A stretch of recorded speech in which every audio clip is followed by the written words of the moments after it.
Hey everybody, welcome to another multi-game My Thoughts On video, where I take a look at multiple games that I don't really have all that much to say about individually, so I just roll them all into one normal length video. So today I'm going to be taking a look at only 4 games, because I did originally plan to do 5, but then one of them actually was pretty heavy on the multiplayer, so I wasn't able to play the multiplayer component of it yet. I decided to replace it with a different game, and then it turned out another one was also heavy on the multiplayer and I didn't get a chance to play the multiplayer in it, so I just decided to drop that one entirely for the time being and focused on the other 4 instead. So let's go ahead and actually get started with this. First up, we have Odallus the Dark Call. I guess I'm pronouncing that correctly, I don't know, because the game doesn't have any voice acting in it. This was by Joy Masher and was released in 2015, and it's a retro-styled, Castlevania-inspired action platformer kind of thing. They say it's inspired by Castlevania, Ghosts and Goblins, things like that, and that certainly does carry over into a lot of aspects of design. I mean, you can very easily see that the visuals are clearly inspired by the old NES versions of the Castlevania series, and they certainly have that sort of very limited color palette going on, although it actually does have more colors in it than 8-bit, so they do at least take some advantage of having a bit newer technology to make a few more colors pop. But as far as the visuals go, it is pixel art, and it's much like you would expect if you've played any of those old school Castlevania games. Sound design is similarly retro. I mean, it's got a fairly catchy chiptune soundtrack, and the sound effects themselves are mostly a sort of 8-bit style, although there are some more advanced sounds in there as well. So it certainly doesn't replicate the old school 8-bit design 100%, but it does a good enough job that it's obvious what their inspirations were, and it still kind of does its own thing. So what is there past the retro styling? Because let's face it, retro-styled games are pretty much a dime a dozen these days. Well, you actually find that it's a pretty faithful emulation of the old school Castlevania style of gameplay. Although it doesn't have a whip, you have a sword instead. You still are jumping around, you're fighting monsters, you're finding sub-weapons, which, unlike in, say, the Castlevania series, don't use their own sort of currency to use. They actually have limited weapon items themselves that you can just find scattered around in various chests, or you can purchase them from merchants. And your currency for those purchases is the orbs that you see down in the bottom right of the screen. Those are just items you find on enemies and sometimes in chests as well. You have a limited amount of health represented by the hearts at the top left of the screen, and you can actually replenish that by eating food. Now, soup heals about half of your health, whereas a piece of meat will heal the entirety of your health. And you also have a count under that for revive amulets, which will allow you to basically revive yourself at a checkpoint. And if you run out of revive amulets, then you actually start at the beginning of the level instead, which is certainly annoying, but it's definitely not deal-breaking. As you run around and explore, you'll find various puzzles that you'll be able to solve, and it depends entirely on what you have equipped, because you'll also run into relics throughout the game that will give you new capabilities, like being able to, say, dash or something along those lines. And as you solve those puzzles, they'll give you access to different areas of the levels and different treasures that you may not have been able to access previously.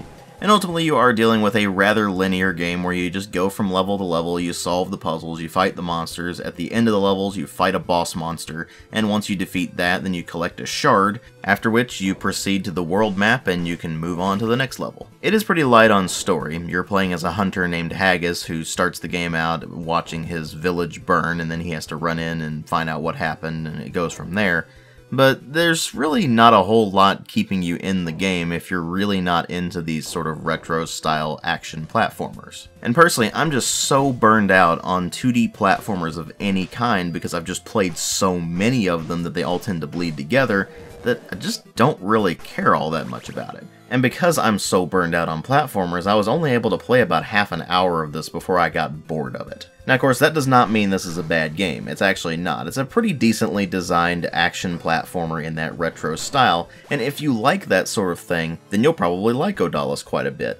But again, I'm just so burned out on it that I can't really bring myself to care about this particular game, because it just feels like a lot of other action platformers that I've played just not quite as memorable, because I played those a long time ago when those were much more impressive. These days, it just feels like more of the same. So your mileage is definitely going to vary on Odallus the Dark Call, but again, if this is your style of game, then you'll probably like it quite a bit.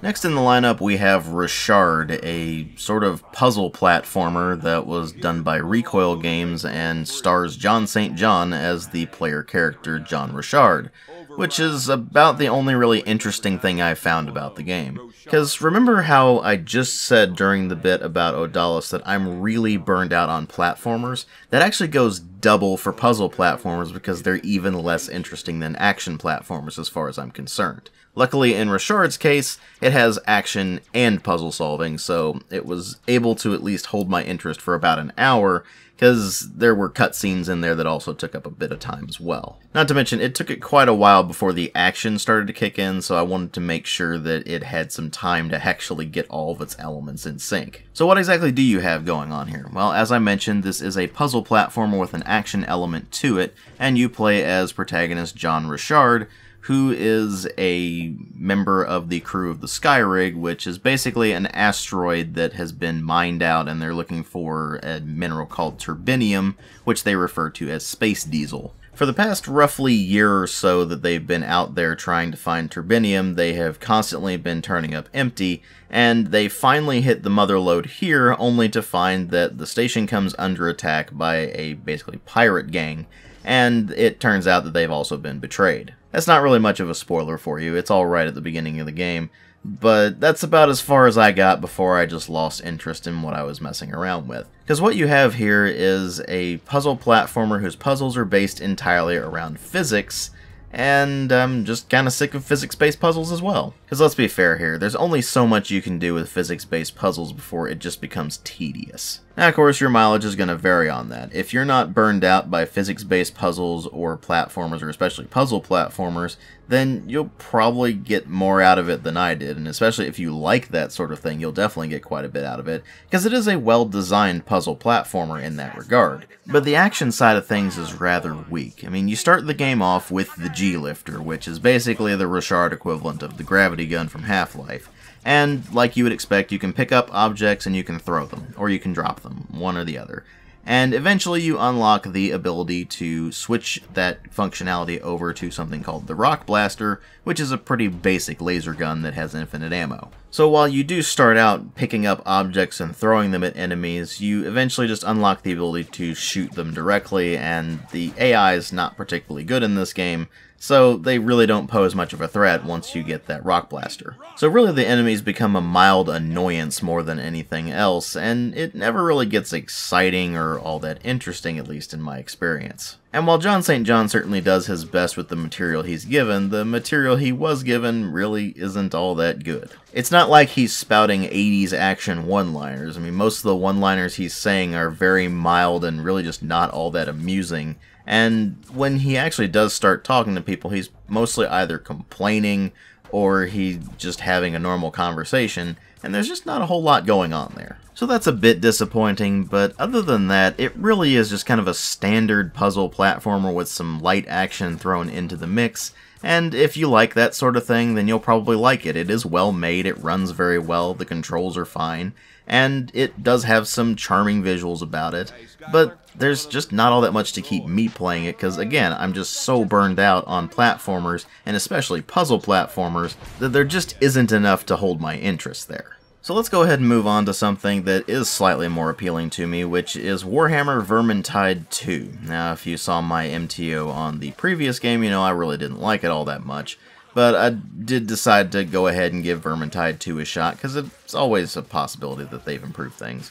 So what is Vermintide II? Well, it's a game by Fat Shark, and it is the sequel to Warhammer End Times Vermintide, and this one was released in March of this year, to mostly some pretty solid acclaim, and most people seem to like it a fair bit. Though when someone says they like it, it's usually accompanied by the statement, "it's fun with friends," which can be applied to literally any game in existence, no matter how good or bad it actually is. Because trust me, even a game as bad as Ride to Hell Retribution is hilarious if you've got friends there to make fun of it with you. So I usually just ignore the statement, "it's fun with friends" entirely and try to assess the game on its own merits. And you have to keep in mind, I went into this thing and played it by myself because nobody I know who has the game was usually online at the time I was messing around with it. Or even if they were online at the time time I was messing around with it, it's a 60 gigabyte download. It takes them quite a while to download that, and a lot of them just don't have the disk space because they're playing other stuff that they're more interested in. So luckily you can simply hop online and just play with complete strangers through the matchmaking system, or you can just jump into the game and it will actually spawn in bots if you're not able to play with anybody else. Which is unfortunately extremely common at this point because I'm pretty sure the only people still playing this are people who have leveled up their characters quite a lot. At no point during my time trying to play this was I ever able to get a full party of 4 people. I managed 3 people at one point, but never 4. Which is frustrating because the bots really are not very smart and they just don't do a whole lot. So in that case, it's a lot like Left 4 Dead. In fact, that's generally what impression this game conjures. It's basically Left 4 Dead, but set in the Warhammer fantasy universe, so it's all sword and sorcery instead of just guns, lots of guns. Things are complicated, however, by the fact that unlike in, say, Left 4 Dead, where anybody just picks up whatever's laying around on the map and just goes in and plays it, unfortunately, here they have a leveling system for the characters, as well as leveled loot. So as you continue to play the game, you'll gradually gain experience, and your characters will level up, which allows you to improve their capabilities by pretty small margins, and you'll also be granted loot at the end of a successful run, that will come in the form of a randomized loot drop. Yep, the game has randomized loot drops, so sometimes you get really lucky and get some really good gear, and sometimes you get really crappy gear. In fact, more of the time, it's the really crappy gear. So you actually start to notice the grind extremely quickly, especially when you go into the Forge menu, and you find that you can basically melt down your gear in order to get crafting materials so you can craft better gear. And to make matters worse, it's all based on which individual character you're playing at any given point. So say you've played an awful lot of the Wood Elf Carillion, and you've managed to get her up to, say, level 20 or so. And then you decide, well, I'm kind of getting tired of playing Carillion. I'm going to go play, I don't know, Victor Saltzpyre, the Inquisitor who has the dual pistols, because that seems cool. And then you go to play him, and you find out you're level 1. Because the levels don't carry over. And you've got level 1 gear, because your gear doesn't really carry over, because there's only a handful of items that will actually carry over for other characters. So now the grind begins for that new character, and you have to do this for every single one of the characters. Let me put it this way. There is a reason that one of the most commonly cited problems with this game is its progression system. It's because the progression system is garbage. So what about the core gameplay? Does that at least make up for things? Well, I guess if you like mind-numbing monotony, then maybe. Because remember that thing I said about this basically being Left 4 Dead, except instead of zombies and guns, you have sword and sorcery?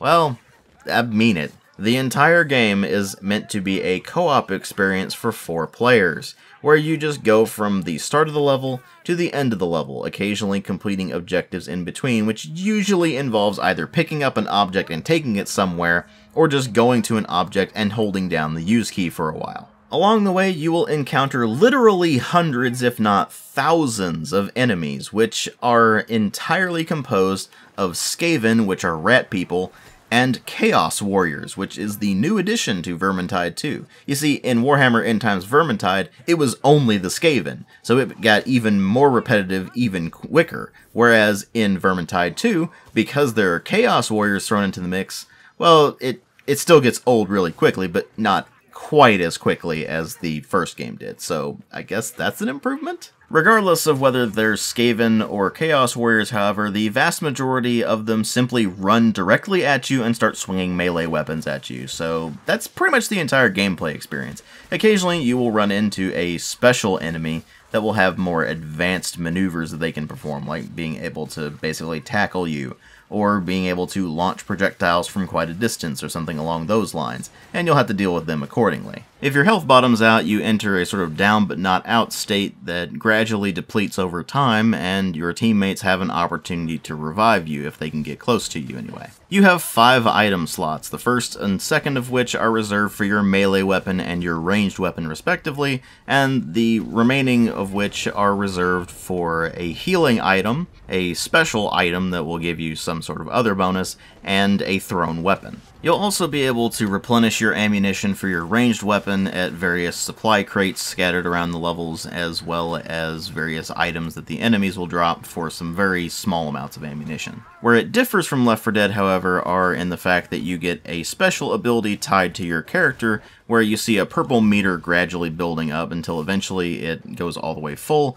and then you can trigger your ultimate ability, which is usually extremely underwhelming. And you can also pick up barrels, carry those around, and then throw them at enemies if you see fit. Beyond that, there is some degree of exploration in the levels because you can wander around and find various grimoires and such like that will give you bonuses once you finish the level, if you do it successfully anyway. But do usually also carry a health penalty to the person carrying them, which does get rather irritating. But the general experience of the game is simply slaughtering mindless hordes of enemies while occasionally running into something that does require slightly more finesse to fight, all basically just for the sake of grinding out more levels for your character and more loot for your character. And I can see where maybe if you grab some beers and play it with your friends, then that can be fairly enjoyable, but if you're just playing it with random people online who don't talk all that much, or you're playing it solo, then it's just extremely boring. And that really is the case for all of these games that are styled after Left 4 Dead, this sort of horde-style co-op experience, because they just get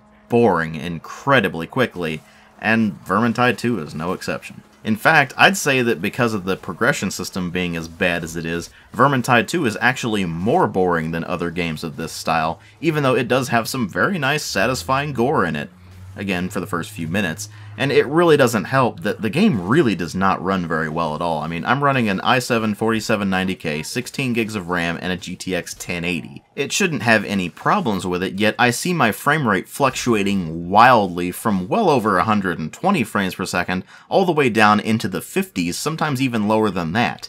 It's just absurd, and if that's on my system, I shudder to think how poorly it runs on something that's weaker than what I've got. Obviously, your mileage is going to vary on that depending on your own system specs, but I would go as far as to say I just simply don't recommend this game at all. And now that that's out of the way, let's go ahead and bring up the last game for this particular video, which is Westerado, specifically Westerado Double Barreled, which is kind of an upgraded version of the game, which was developed by Ostrich Banditos and published by Adult Swim Games in 2015, and was generally very well received across the board. Although it does immediately run into a problem of being a pixel art game, and a lot of people are just simply burned out on pixel art games, and on top of that, the color scheme, while certainly rather vibrant and bright, is actually a bit too bright in places, and it ends up being kind of hard on the eyes sometimes. The sound effects, however, are not retro, and they end up actually being pretty decent sound effects, and the music is actually quite good as well. It actually all contributes to a surprisingly strong Western movie atmosphere,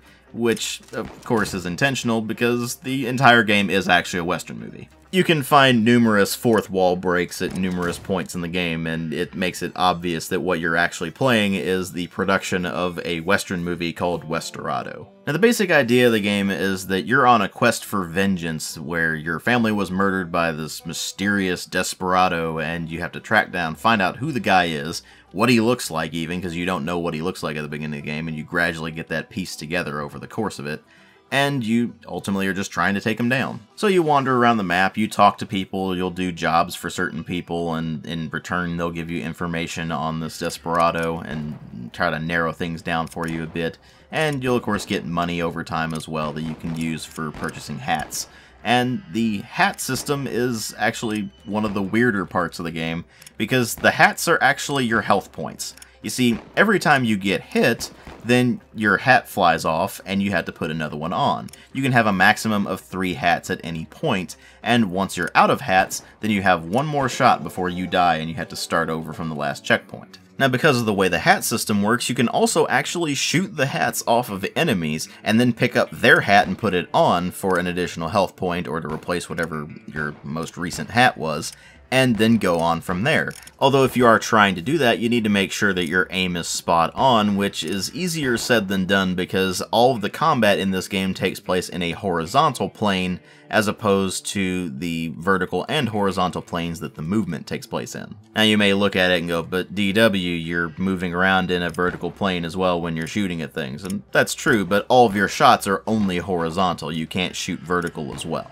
So you do have to be careful with that, and you do actually have a variety of weapons and characters available to you, each of which have their own different abilities starting out. Now, I didn't unlock any of the additional characters, I only was playing as the first character you start with, who starts with a revolver, although the other characters may start with additional weapons like, say, a shotgun or a tomahawk. Regardless of which weapon you're using, however, the combat itself is actually fairly interesting, because apart from simply taking place in the horizontal plane as far as your aiming and shooting goes, you also have to cock the hammer manually, and you have to load each individual round manually as well, so that takes a fairly significant amount of time, and you do have to be careful with when you're loading versus when you're trying to run away from being shot and when you're actually aiming and shooting at things. And it is also worth noting that if you get in a fight with a large group of enemies, they can actually shoot each other by mistake, so you may want to take advantage of that if you get into a combat scenario that's kind of overwhelming. Because all it takes for the enemies to go down is a single shot, whether it's from one of their own or whether it's from you. So the idea is that the game tries to push precision and quick reflexes on the player, and it does a pretty decent job of that. You do find out, however, that once you've learned how the combat system works, the combat just becomes absolutely trivial, and you never really need to worry about it,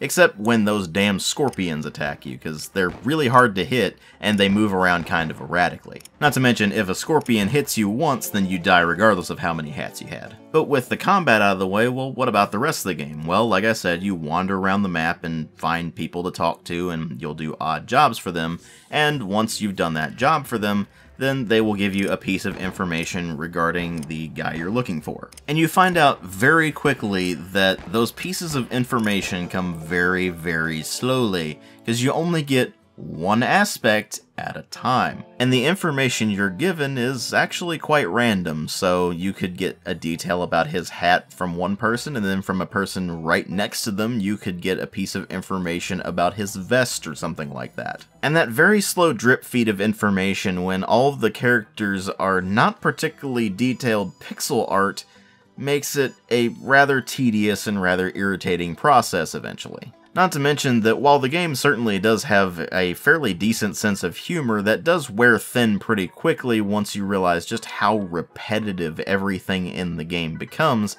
and how trivial a lot of it ends up being. I mean, sure, it's neat that you can let your gun do the talking, and when you're actually in a conversation with somebody, at any point you can just draw your gun and it will immediately trigger a different path of the conversation, but like so many other elements of the game, it just ends up wearing thin after a while. And sure, you can go pretty much wherever you want in the game world and talk to pretty much everybody and just shoot just about anything that moves, but unless you're able to put up with the tedium that results in you trying to go after the main plot, well, it's just gonna ultimately become kinda boring. I mean, sure, it's a well-made game and it conjures the Western movie atmosphere quite well, and it's got a pretty decent sense of humor, the combat system's kinda interesting, but all of that's at first, and over time it just wears thin until eventually you just start not really caring all that much. And in my case, that was a bit under an hour and a half. I was able to play that much before I just got bored with it and didn't want to progress any further. So your mileage may vary on that. I mean, again, it's a well-made game, and if you get it for cheap, then I can say certainly take a look at it, because it does have some interesting elements about it, but unfortunately it just wasn't really enough to hold my interest for more than about an hour. Now, of course, regardless of what I've said about any of these games, I will have links to them in the video description box so you can take a look and see for yourself if there's something you might want to pick up. But I just don't really have all that much to say about each of them, so I decided to just roll them all into this one video. So, I hope you all liked that. Thank you all for watching, and I'll catch you all in later videos.